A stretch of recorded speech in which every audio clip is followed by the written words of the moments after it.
صلى الله عليه وسلم وقال الله تعالى في كتابه الكريم أعوذ بالله من الشيطان الرجيم بسم الله الرحمن الرحيم سبحان الذي أسرى بعبده ليلا من المسجد الحرام إلى المسجد الأقصى الذي باركنا حوله لنريه من آياتنا Innahu was-sami'ul basir.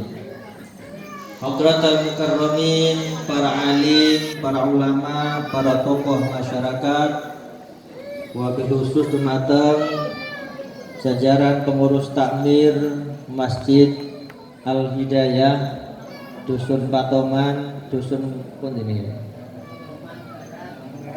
Patoman Barat, Desa Patoman, Kecamatan Belimbing Sari. Ingkang kula hormati Bapak Kepala Desa atau yang mewakili wadah para tokoh masyarakat, tokoh agama, guru ngaji yang tidak bisa saya sebutkan satu persatu, dan hadirin wal hadirat rahimakumullah. Syukur alhamdulillah dalu niki kula kalih panjenengan tasih disokani kesehatan, disokani kewarasan lan umur panjang oleh Allah, sehingga dalu niki kula kalih panjenengan saged silaturahim, saged kempal dalam rangka peringatan Isra wal Mi'raj Nabi besar Muhammad sallallahu alaihi wasallam. Mugi-mugi mawon kempal kula kalih panjenengan dalu niki dadosa amal ingkang sae, dadosa saged nyukani keberkahan lan binjing angsal syafaat saking Rasulullah sallallahu alaihi wasallam. Salawat ma'asalam mugi tetap kita aturkan dumateng baginda kita Nabi Muhammad sallallahu alaihi wasallam. Para bapak ibu ingkang kula hormati, wau pun disampaikan kalian perwakilan saking kepala desa pentingnya menjaga kebersihan, pentingnya menjaga kerukunan. Terlebih saat ini dunia niki diguncang dengan isu nopo? Isu virus corona. Corona niki mboten namung teng Indonesia tapi sak dunia bingung, termasuk teng Mekah Masjidil Haram niku saat ini ditutup akses. Boten angsal umroh bisa mawon binjing haji niki ditutup pindah. Mugi-mugi mawon boten nggih. Para bapak ibu ingkang kula hormati, kula sawer iki ya. Adi. Sonten kula ditelepon sakjane kula enten pengaosan niku binjing dalu niku teng Dusun Bodean Desa Kabrak, Semerap. Minggu yang lalu saya ditelepon ada kepala desa mau datang ke rumah karena kebetulan saya di Jakarta sehingga boten saged. Kemudian ketika saya pulang ajeng enten griya pas kula medal. Akhirnya ken WA mawon teng kula. Enten napa Pak Kades?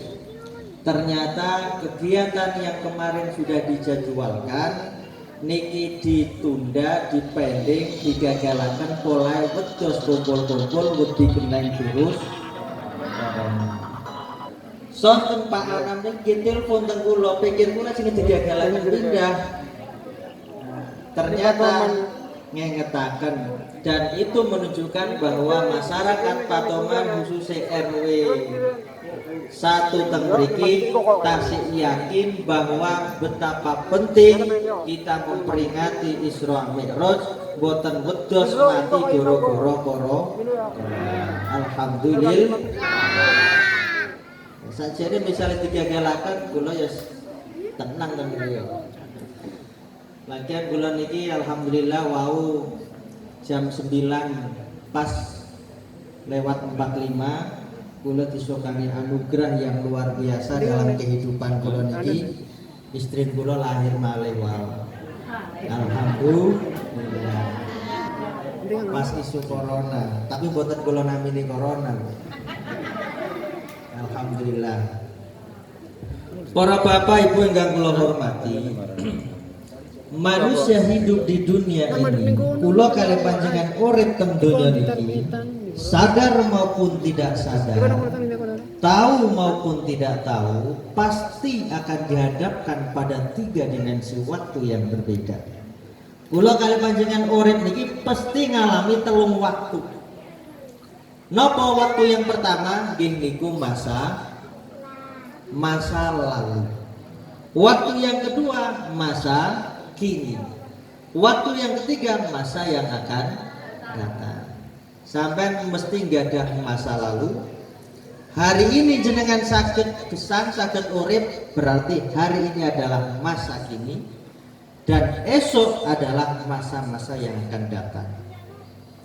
Orang yang pandai bukanlah orang yang bisa membuat segala sesuatunya canggih, bukanlah orang yang bisa buat pesawat terbang atau teknologi canggih. Boten sampai Kanjeng Nabi.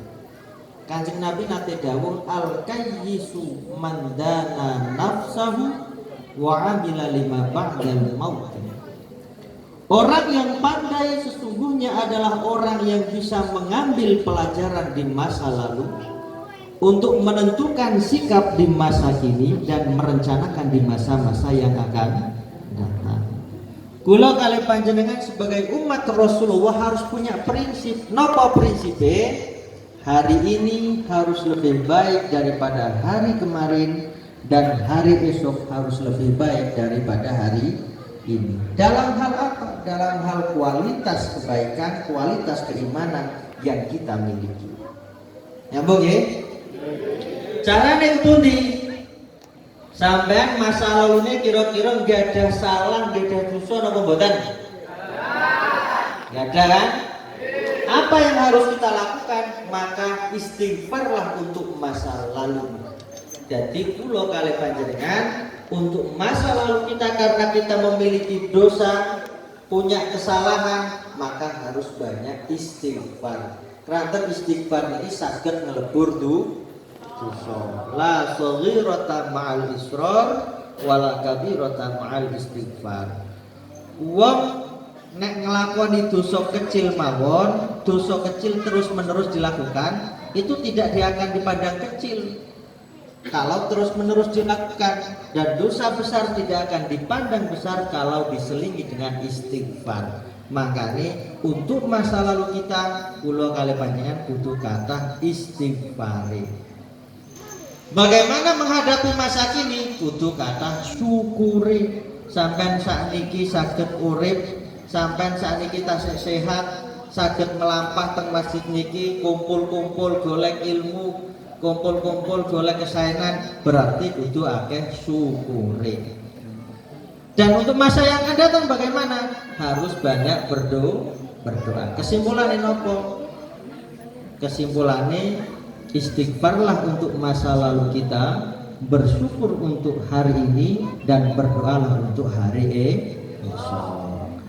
Para bapak ibu yang kula hormati, Al-Quran niki mboten kitab sejarah. Al-Quran bukan kitab sejarah, tapi Al-Quran berisi tentang peristiwa-peristiwa penting bersejarah. Hampir di dalam setiap bulan Hijriah, bulan Hijriah niku napa? Bulan wong Islam. Hampir di dalam setiap bulannya kita peringati peringatan-peringatan yang bernuansa sejarah. Contoh, ketika kita masuk pada bulan Muharram, ngengetaken kula kali panjenengan ingkang namine napa? Peringatan tahun baru Islam. Tahun baru Islam. Ketika masuk pada bulan Rabiul Awal, mengingatkan kita pada sebuah peristiwa penting bersejarah, napa? Maulid Nabi. Kan ngoten, Rabiul Awal mesti ono peringatan Maulid Nabi. Ketika kita memasuki bulan Dzulhijjah, mengingatkan kita pada sebuah peristiwa penting yang harus kita peringati, namanya Idul Adha. Peristiwa napa niku?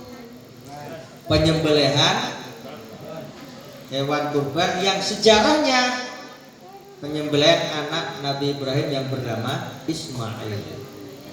Ketika masuk pada bulan Syawal, mengingatkan kita pada sebuah peristiwa yang kemudian kita peringati dengan namanya Idul Fitri.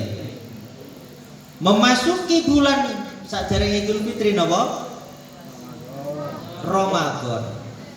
Memasuki bulan Ramadan, di situ ada peringatan penting sejarah peradaban Islam. Napa peringatane? Nuzulul Quran, turunnya Al-Quran pada bulan Ramadan. Termasuk juga ada malam yang istimewa, gini malam Lailatul Qadar. Ketika masuk pada bulan Sya'ban, ada sebuah peristiwa penting dalam satu tahun. Dicatatnya amalan satu tahun, dibukanya lembaran baru. Namanya apa? Malam nisfus Sya'ban. Ketika kita masuk pada bulan Rajab, maka ada sebuah peristiwa penting yang kemudian dikenal dengan peringatan Isra wal Mi'raj. Napa Isra wal Mi'raj niki? Kula kali sampean sering kali mendengarkan. Kula kali sampean sering kali memperingati. Peringatane setiap tahun mesti setiap bulan Rajab peringatane mesti Isra Mi'raj, boten enten lintune. Apa yang dimaksud dengan Isra wal Mi'raj? Isra niku dari asal kata saro. Saro niki saro yasri siroyatan. Nek tasrife niku sulasi mujarad itu teko saro. Nek wong tau nyatri mesti nyambung. Ikut wajan af'ala menjadi asro. Artinya nopo? Memperjalankan. Maka dalam surat Al-Isra ayat 1, Subhanalladzi asra. Subhanalladzi asra bi'abdihi laila. Maha suci zat, maha suci Allah yang memperjalankan kepada hambanya pada satu waktu malam, pada waktu malam. Sinten kang diperjalankan? Kanjeng Nabi Muhammad. Sampai yakin dong mboten? Yakin. Yakinin nopo sampean kang nguyataken yakin niku? Masuk akal nopo mboten Kanjeng Nabi Muhammad diperjalankan pada satu malam dari Masjidil Haram ke Masjidil Aqsa. Masjidil Haram ke Masjidil Aqsa niki, Masjidil Aqsa niku teng Palestina. Pada satu malam diperjalankan dari Masjidil Haram ke Masjidil Aqsa. Kemudian dari Masjidil Aqsa diangkat ke Sidratil Muntaha, ke langit ketujuh, turun lagi ke Masjidil Aqsa. Itu dalam waktu satu malam. Percaya napa mboten? Hah? Nggak sampai ragu-ragu nih. Yakin napa mboten? Ukuran akal niki mboten masuk akal.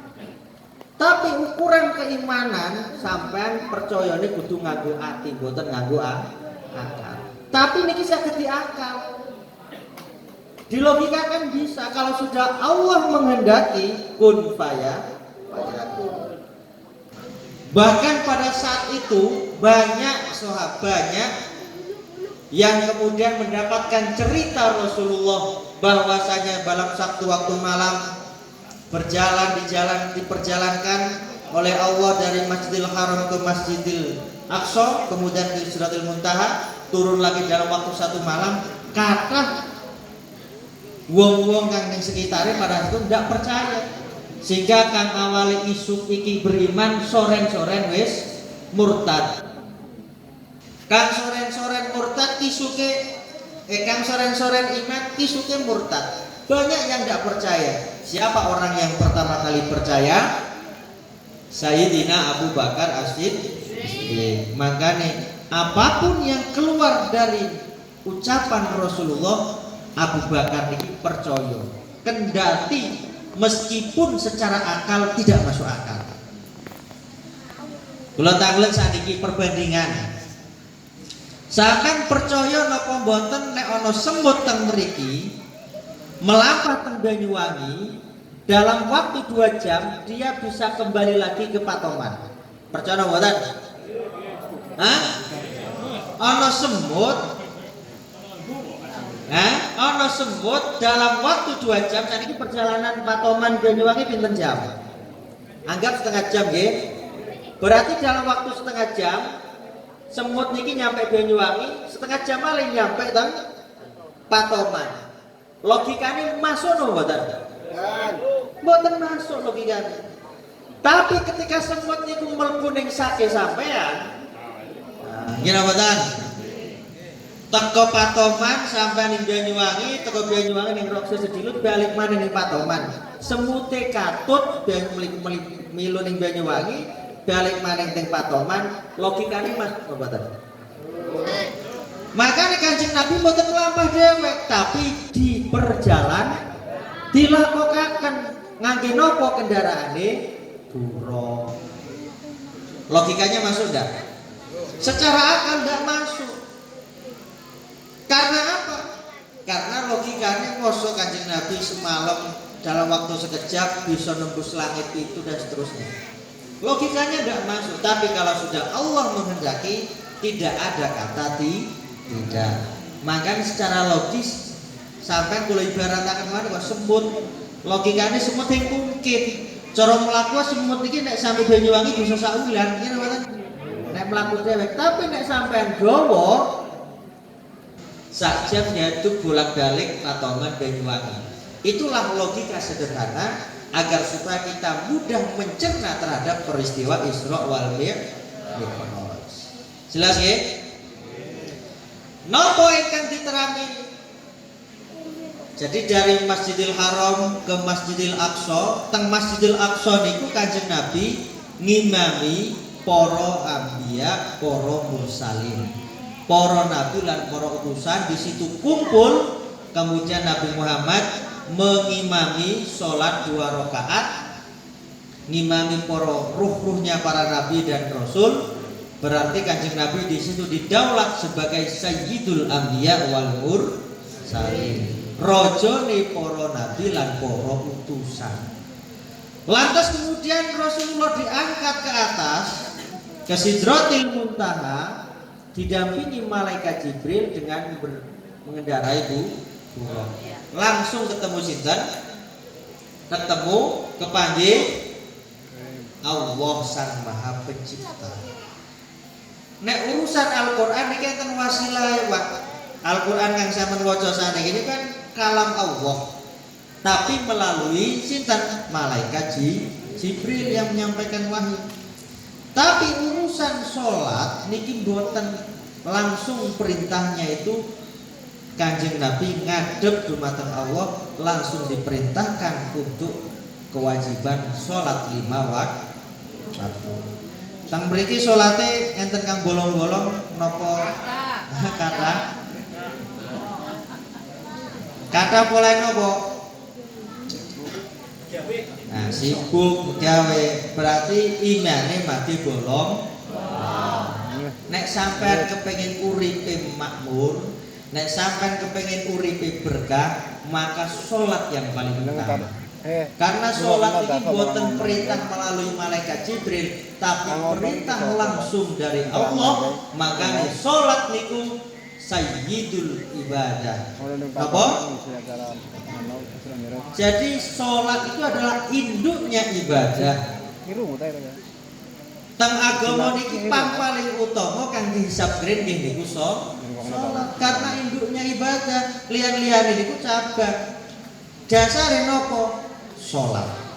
Makanya nek enten tiyang sholat, buat ono wong wis ngerti kewajiban sholat, kok mboten sholat, iku padha wae sampai Kanjeng Nabi man taraka sholata 'amdan faqad kafara jiharan.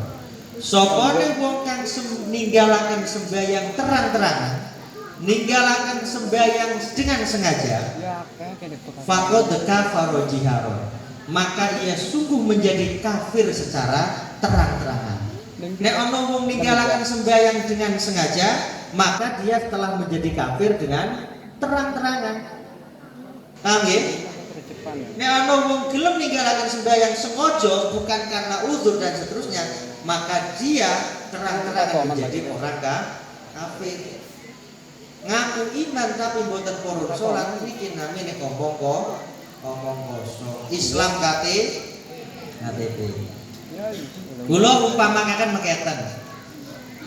Bangunan masjid niki saged ngadeg pola enten napa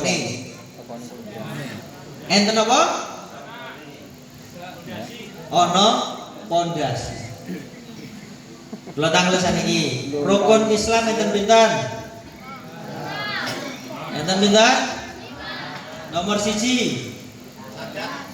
syahadat. Nomor 2 nomor 3 nomor 4 nomor gangsal haji jika mam. Nah ini kula sukani gambaran napa kok rukun Islam niku ana 5 siji syahadat, salat, zakat, puasa, haji. Sampai nek kepengin jadi wong Islam sempurna, lakonono 5 niki. Ibarat orang kita mau membangun rumah, maka yang awal harus kita bangun adalah pondasi. Sampai damel masjid mesti kang dibangun sulung napa? Pondasi, boten kira tiyang, boten kira genteng. Tapi pondasi yang lebih awal. Kenapa pondasi? Karena dengan pondasi bisa menguatkan yang di atasnya. Maka pondasi kita adalah syahadat. Napa? Kepundi bunine syahadat? Asyhadu an la ilaha illallah wa asyhadu anna Muhammadar Rasulullah. Itu pondasi kita sebagai orang Islam. Makanya wong kajenge mlebet Islam kudu syahadat karena pondasi. Bersaksi bahwa tiada Tuhan selain Allah dan Nabi Muhammad adalah utusan Allah. Maka itu yang harus kita patuhi. Nek percaya teng Allah, percaya teng Kanjeng Nabi, jalankan perintah, jauhi larangan. Nek sampean wis percaya teng Kang Kuwasa kok mboten jalanaken perintah, sampean percayane apen-apen dikongkon sembahyang mboten sembahyang. Berarti percaya ning Kang Kuwasa apen pertondo indane mboten enten. Yang paling pokok adalah sholat. Nomor kali setelah bangun pondasi nopo? Setelah bangun pondasi nopo? Bangun tiang. Kan tiangnya keren biasa ya. Nek sampean bangun griya tingkat pondasi buru tiang-tiang buru tembok kan ngoten.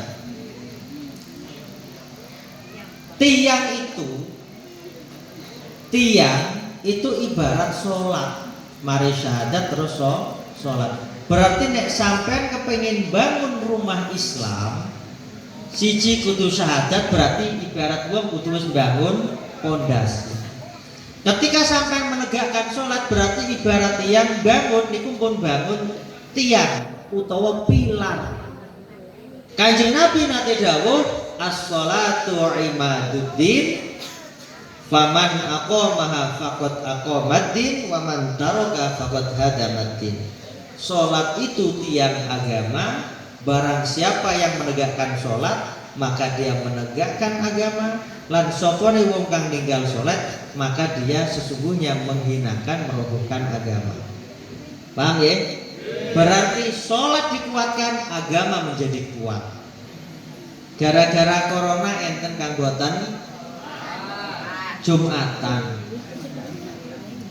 teng banyu teng pundi teng Masjid Akbar Surabaya sembahyang tapi sudah tidak menganut kaidah-kaidah jamaah sholat, jaraknya sak meteran.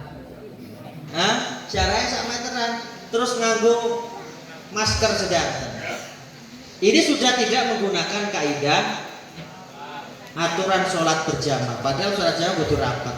Kono kang meliburaken sholat Jumat, nang mriki libur lho.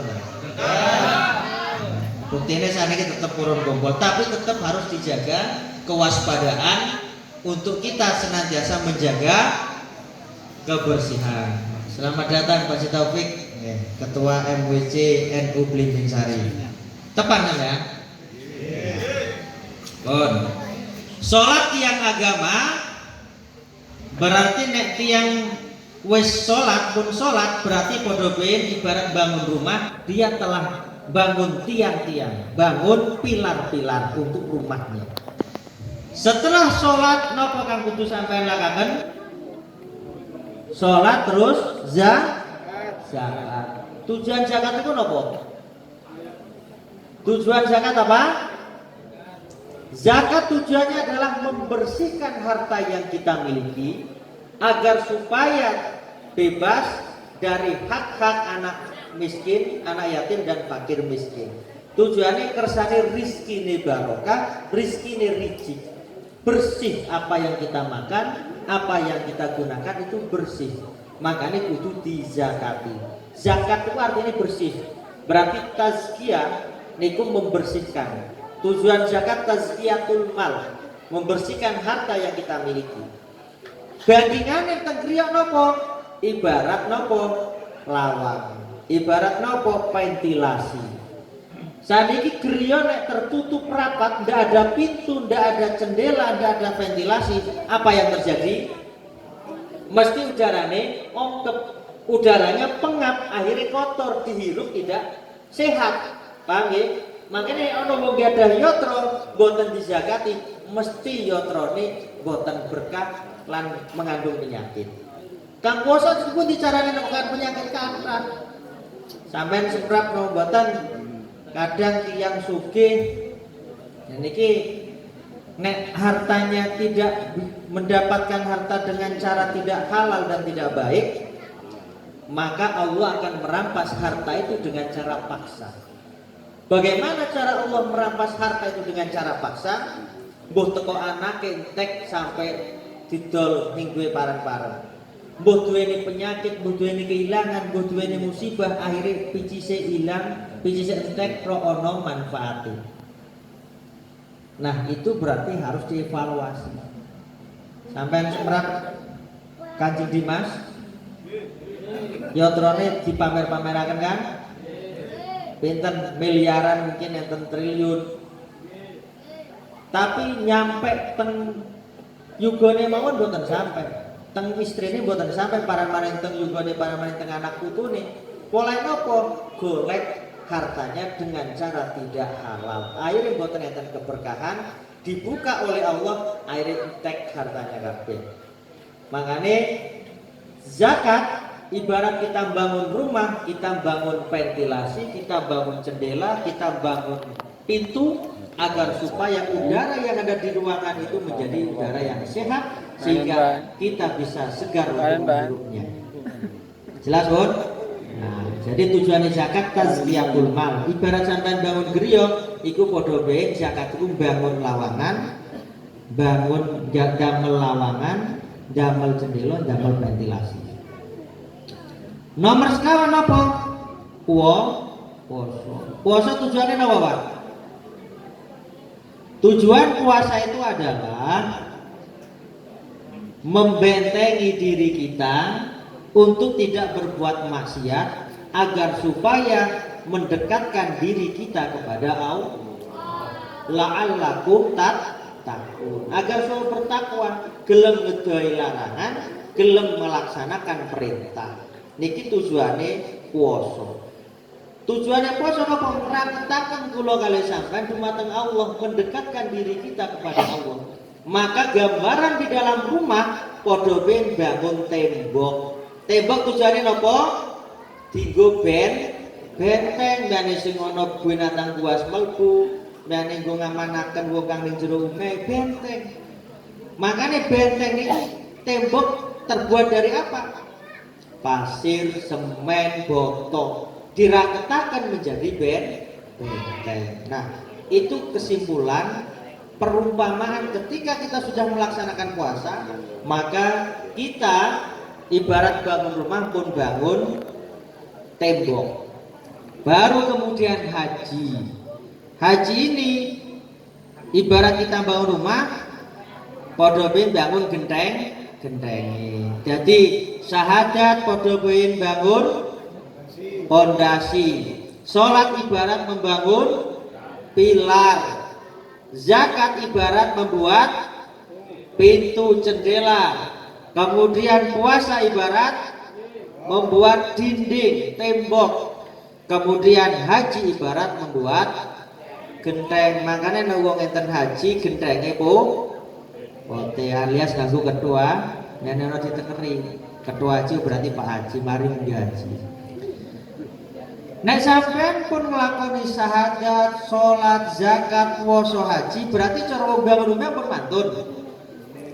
Umat itu butuh perabot apa mboten? Butuh tipe kebutuhan, butuh kursi, butuh kasur, butuh mop, butuh TV. Apa bagaimana cara kita mengisi rumah Islam kita yang sudah terbentuk, yang sudah berdiri? Maka dengan amal soleh. Sampai sembahyang tok, pateng jamaah, pateng puasa, tapi boten purun berbuat baik kepada orang lain, maka sholat sampean masih dipertanyakan. Makanya Allah niku kalau urusan amal soleh niki seringkali dia bersumpah dengan huruf qasam. Contoh wal asri innal insana lafi khusrin illal ladzina amanu wa amilus sholihat. Demi masa bahwa sesungguhnya manusia itu benar-benar dalam kerugian illal ladzina amanu wa amilus sholihat. Kecuali wong kang iman lan wong kang berbuat amal soleh. Makanya kunci ketika kita ingin menjadi orang yang soleh di mata Allah, kuncinya kalewat napa? Gelem iman lan gelem berbuat baik. Sholat saja tidak cukup kalau kemudian sampean tidak berbuat baik kepada orang lain. Maka dalam konteks ini, karena Kanjeng Nabi diperintah langsung oleh Allah dalam peristiwa Isra wal Mi'raj untuk mendirikan sholat, maka sholat itu ibadah yang paling utama. Maka sholat dikatakan rasul ibadah. Induknya ibadah itu adalah sholat. Terus nomor 1 kali Kanjeng Nabi nate dawuh mengatakan khoslatani la syai'a afdalu minhuma. Ana rong perkara di mana dua perkara ini lebih baik dari apapun di dunia ini dan tidak ada bandingannya. Ingat-ingatan nih, ya, enten dua perkara yang lebih baik dari apapun di dunia ini. Apa yang pertama kata Rasul? Al-imanu billah. Iman dumateng Allah. Kanjeng Nabi jawab malih, tandane iman itu kepundi? Al-imanu kismani. Iman itu wonten kalih. Kismun fi syukri wa kismun fi sabri. Tandane wong iman wonten kalih. Apa